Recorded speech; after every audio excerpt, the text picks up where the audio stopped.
Deməli, Ukraynada Rusiya üçün yaradılmış müharibə şəraiti Qərb üçün uğurlu saymaq olar ki, Rusiyanı məşğul edə bildi və çox ciddi şəkildə məşğul etdi.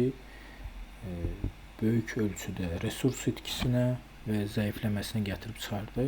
O həddə ki, yaxın şərqdən, xüsusilə Suriyadan Rusiyanı demək olar ki, bütünlüklə çıxarmağa müvəffəq oldu Amerika Birləşmiş Ştatları və əlbəttə ki, onun qərbdəki müttəfiqləri elə hər şeydən qabaq İngiltərə.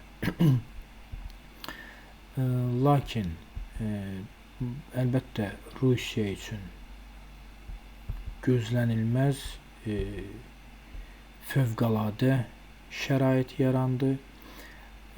Buna baxmayaraq cəbhə xəttində təxminən Ukraynanın cənub-qərb, cənub-şərq, şərq oblastlarında Rusiyanın üstünlüyü şəraitində aşağı sürətlə, lakin dinamik olaraq daima ardıcıl irəliləməsi, aşağı sürətlə olsa belə irəliləməsi müşahidə olunur və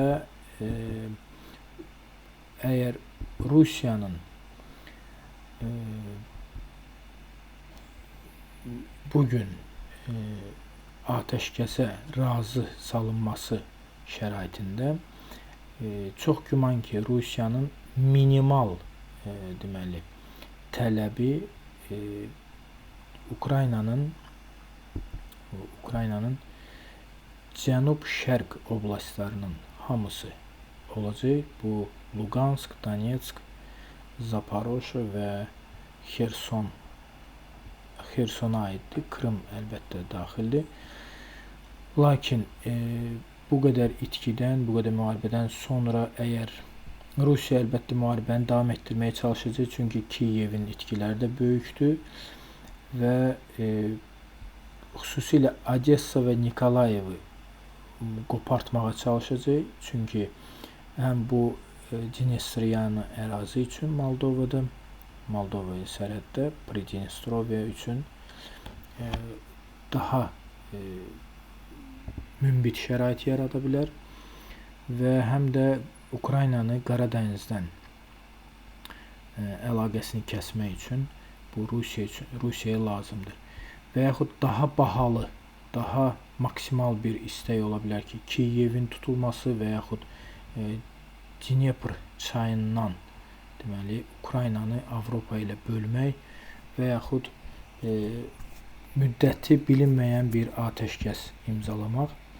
Lakin Moskva çox güman ki, Odessaya və Moldova sərhədlərinə qədər çıxmağa çalışacaq. Çünki Qara dənizi qopartmaq və hətta onun üçün arzu olunan ki, Dnepra qədər Ukraynanı bölmək və burada Nikolayev, Odessanı götürmək. Əlbəttə sahədə hələ ki, həm Xarkov, həm Sum istiqamətində irəliləmələr Rusiyanın xeyrinədir. Sürət aşağı olsa belə irəliləmələr Rusiyanın xeyrinədir.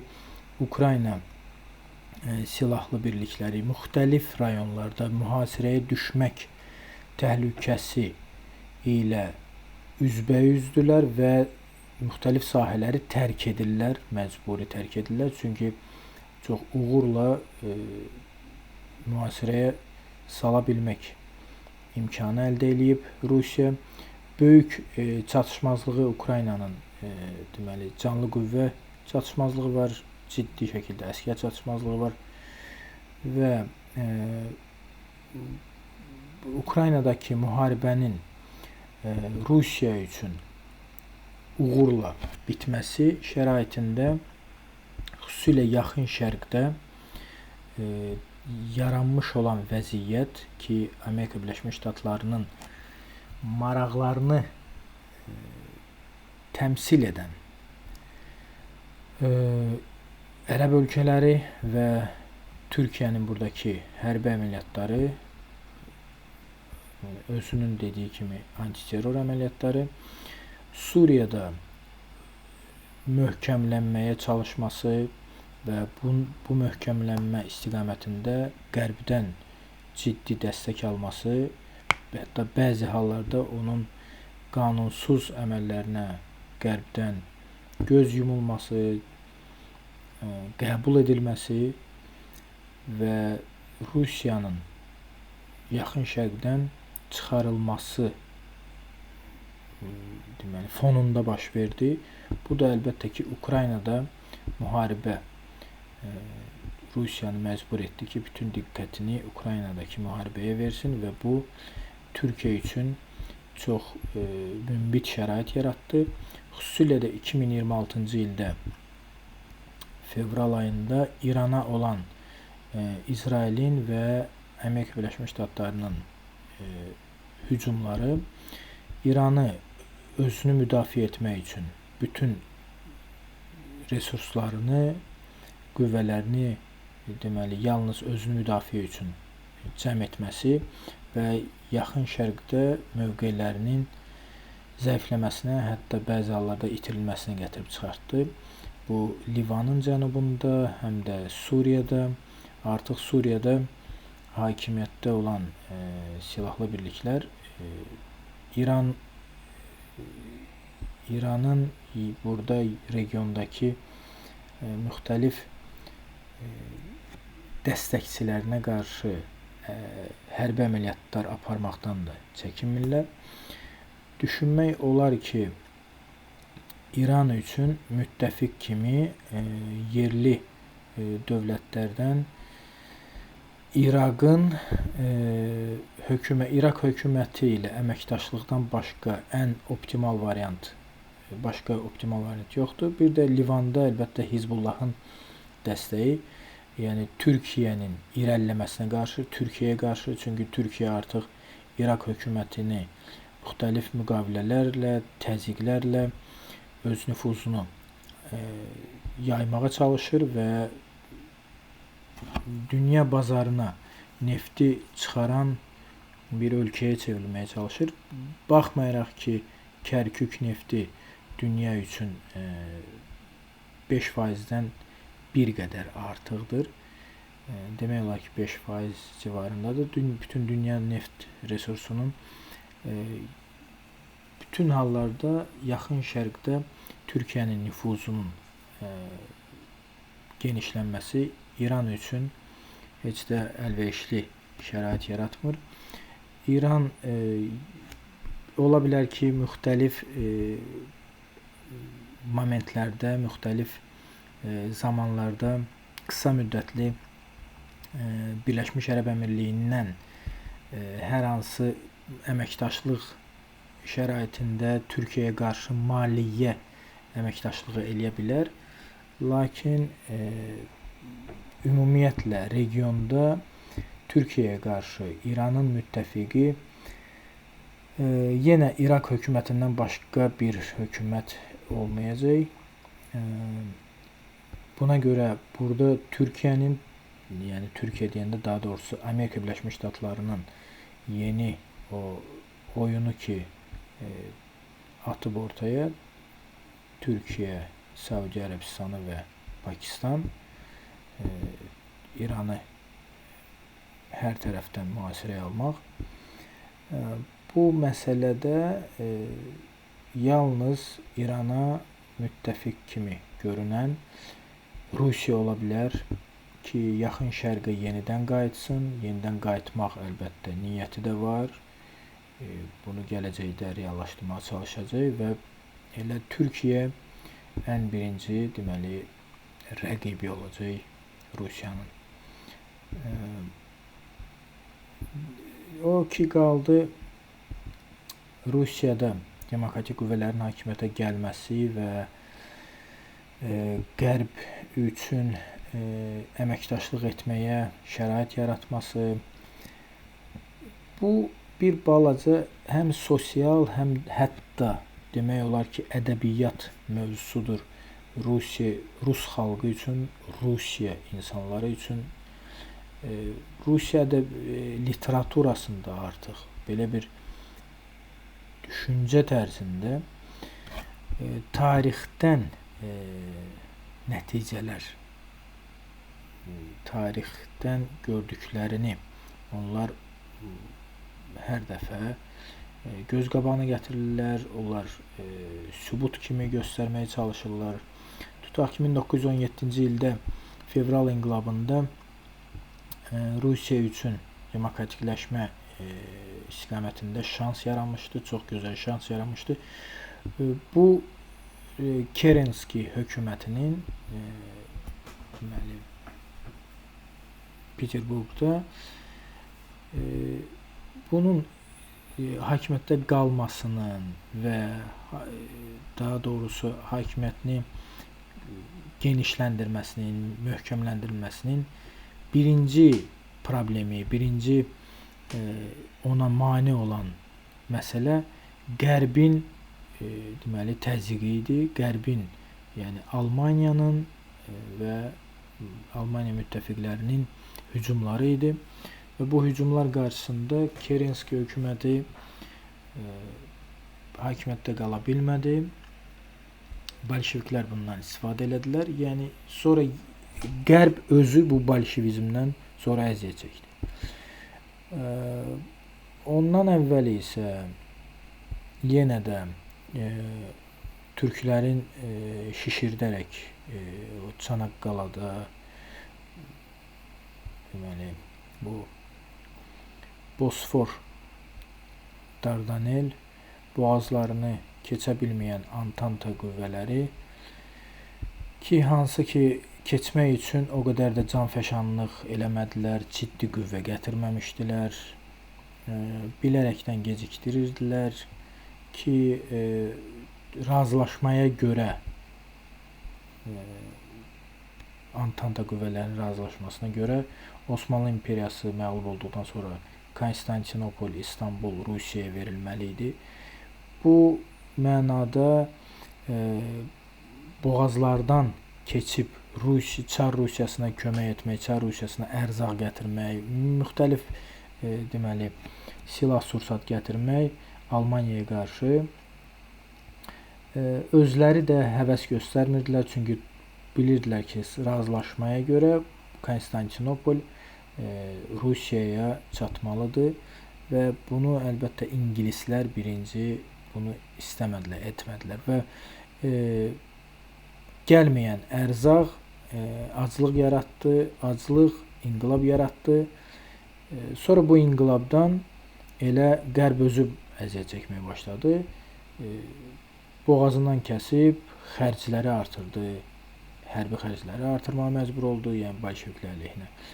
Və sonra 91-ci ildə ruslar yenə də başa düşürlər ki, biz aldandıq, tutaq ki, demokratikləşdik, Sovet İttifaqını dağıtdıq və biz sonra bildik ki, bizi aldatdılar. Bunlar sadəcə bizi ilə dostluq eləmək yox, bizi soyub talamaq istəyirlər. Yəni Qərb mədəniyyətinin artıq inandırıcı tərəfi qalmayıb Rus xalqı üçün. Bu mənada biz əfqanları da nümunə göstərə bilərik.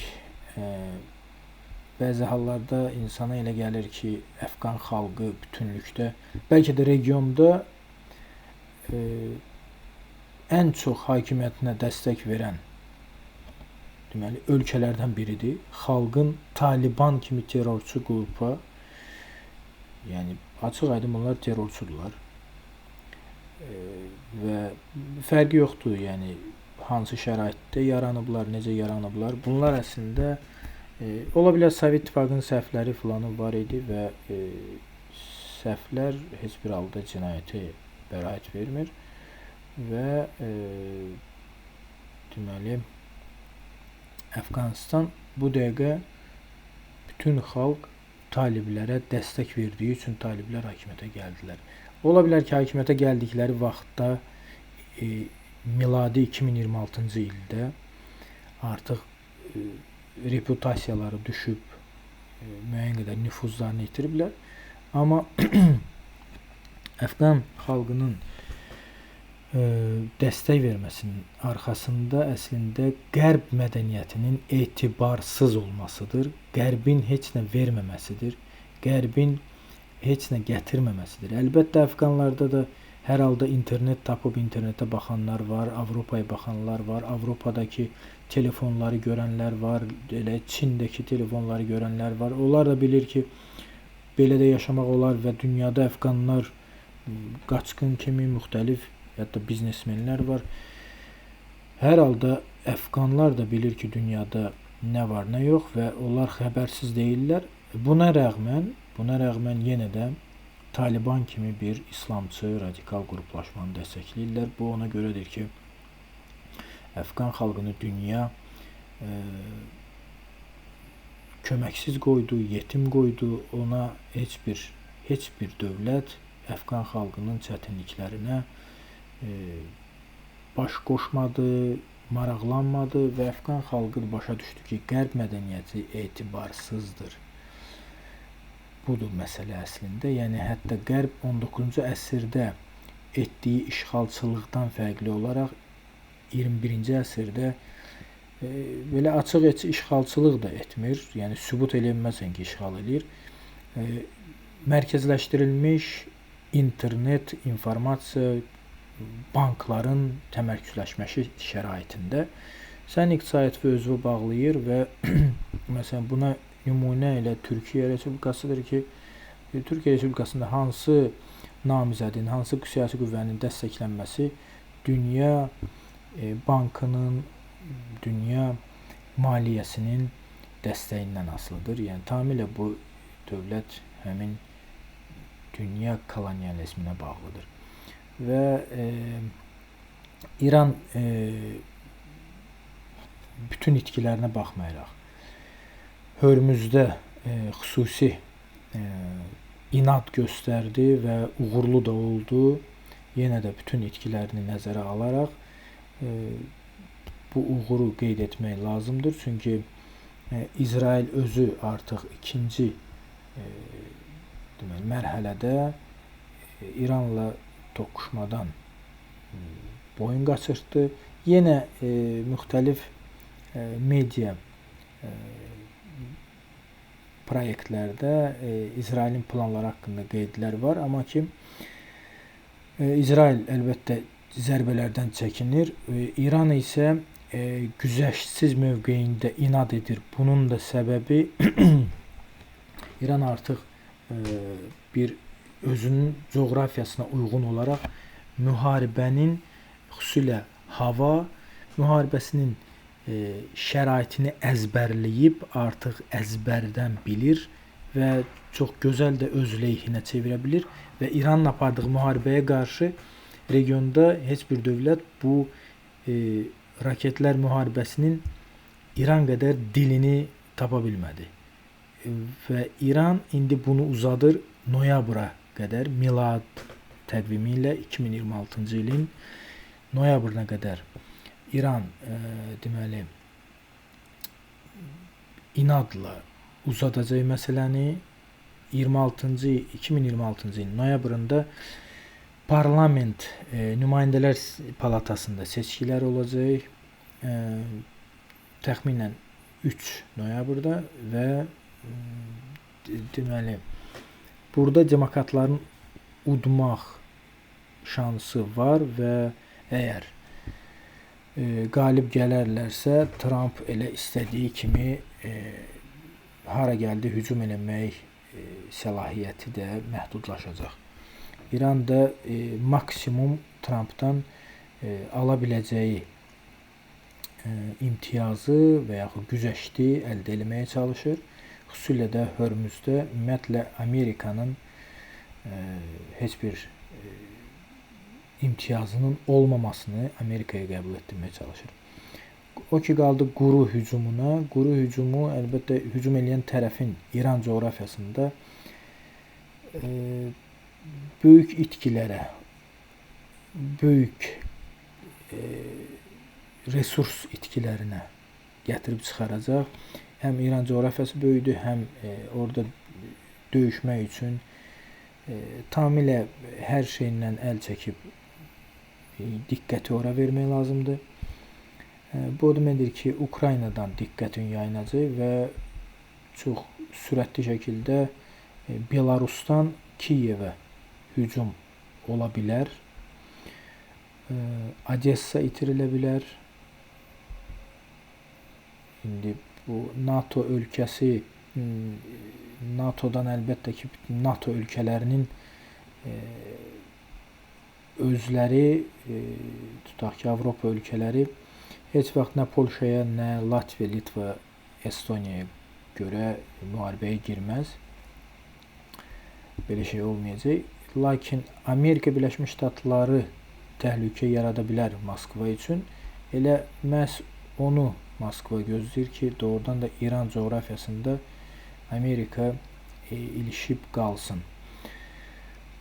Bunu Çin çox maraqla izləyir. Çünki Çin görür ki, burada Amerikanın bütün sursatları tükəndi və Avropadan sursatlar gətirdi, Almaniyadan sursatlar gətirdi. Onlar da tükəndi. İndi isə Filippindən sursatlar gətirməyə çalışırlar. Bu isə burada Sakit Okeanda Çin qarşısında Tayvanın, Hong Kongun, Filippinin müdafiəsiz qalması deməkdir və Çin bunu çox gözəl, diqqətlə izləyir və Amerikalılar da bunu başa düşürlər. Ona görə Rusiya ilə atəşkəs o deməkdir ki, Rusiya diqqətini digər regiona yönəltməyə şans qazanır. Müharibə isə o deməkdir ki, ya İranla tamamilə sülh bağlamalısan, İranla münasibətləri yenidən ən azı əvvəlki kimi eləməlisən. İranla müharibə etməməlisən. Çünki əgər Rusiya burada müharibəni davam etdirirsə, yox, əgər İranla müharibə etmək və Rusiya ilə də müharibə etmək, bu deməkdir ki, hər hansı birində sən ciddi, daha doğrusu yəqin ki, İran səhralarında ciddi problemlə qarşılaşacaqsan və onda bundan istifadə edəcək Rusiya müharibə şəraitində daha da gözəl imkan olacaq. Bu Kiyevin itirilməsi deməkdir. Ən azı Kiyevin itirilməsi olacaq. Yox, əgər İranla sülh bağlasa və Rusiyaya diqqət ayırsa ki, çox güman ki, demokratlar hakimiyyətə gəlsələr belə bir xətt olacaq. Bu zaman İranın Rusiyaya müxtəlif raket, dron yardımları daha da ciddiləşəcək, çoxalacaq. Yəni ABŞ istənilən variantda Ukraynanı çox ciddi fəlakətə gətirib çıxardı və bundan çıxmaq Ukrayna üçün yalnız itki hesabına olacaq, yəni ərazi itkisi hesabına bundan çıxacaq, başqa variantı olmayacaq. Əgər nəzərə alsaq ki, İsrailin əli ilə Amerika İranda nüvə raketindən istifadə etsə, bu zaman nüvəsi olan istənilən ölkə, xüsusilə Şimali Koreya istənilən yerə nüvə raketi, nüvə zərbəsi endirə bilər. Və burada da elə birinci Yaponiya zərər çəkəcək.